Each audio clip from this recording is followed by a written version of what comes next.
পতিত ফ্যাসিস্টের প্রধানমন্ত্রী শেখ হাসিনাকে নিয়ে নতুন খেলা শুরু করেছে নয়াদিল্লি। ভারতে আশ্রিত বাংলাদেশের সাবেক প্রধানমন্ত্রী এখন বিদেশি সংবাদ মাধ্যমে সাক্ষাৎকার দিতে শুরু করেছে।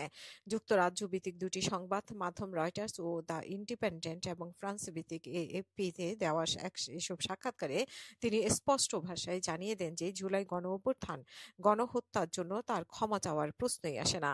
আওয়ামী লীগকে বাদ দিয়ে আগামী নির্বাচন অনুষ্ঠানের পর যেই দলই ক্ষমতায় আসুক না কেন, তিনি দেশে ফিরবেন না, তিনি ভারতেই থেকে যাবেন। রয়টার্সকে দেওয়া শেখ হাসিনা বলেন যে আওয়ামী লীগ ছাড়া কোনো নির্বাচন হলে যেই ক্ষমতায় আসুক তিনি দেশে ফিরবেন না। ভবিষ্যৎ সরকার কিংবা বিরোধী দলে শেখ পরিবারের নেতৃত্বে দেওয়ার অপরিহার্য নয়। ভার্চুয়ালি এসব সাক্ষাৎকার দেওয়া হয় বলে জানা গেছে। শেখ হাসিনার সামনে ফাঁসির রজ্জু ঝুলছে। জুলাই গণঅভ্যুত্থান, তার সরাসরি নির্দেশনা ও সম্পৃক্ততার সাক্ষ্য প্রমাণ এখন আন্তর্জাতিক অপরাধ ট্রাইব্যুনালের হাতে।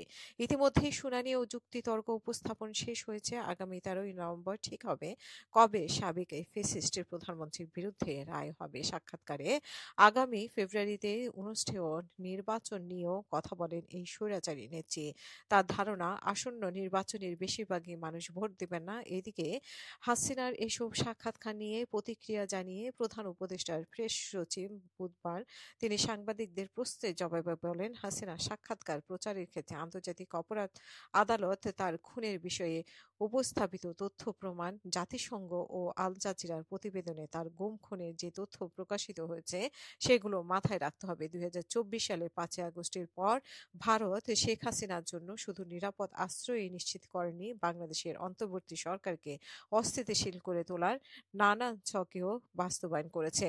সংখ্যালঘু নির্যাতনের কাজ দেশে বিদেশে এখনো খেলে যাচ্ছে তারা। বাণিজ্য ক্ষেত্রে বাংলাদেশের পরিস্থিতিকে ক্রমেই কঠিন করে তোলার জন্য নানা বিদ্বেষমূলক পদক্ষেপ গ্রহণ করেছে দিল্লি।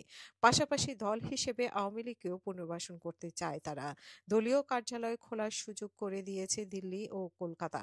লিফলেট ছাপিয়ে সেমিনার করার সুযোগও করে দিয়েছে। এমনকি হাসিনার কাছাকাছি থাকা সেনা কর্মকর্তারাও নিরাপদ আশ্রয় পেয়েছেন ভারতে। অন্তত 3 জন ঊর্ধ্বতন সেনা কর্মকর্তা এখন দিল্লি ও কলকাতায় অবস্থান করছে। শেখ হাসিনা এতদিন পর্যন্ত শুধু সামাজিক মাধ্যমে অডিওতে বক্তব্য দেওয়ার মধ্যেই তার কার্যক্রম সীমিত রেখেছিলেন। তবে এখন তাকে আরও বৃহৎ পরিসরে কথা বলার সুযোগ করে দিয়েছে ভারত।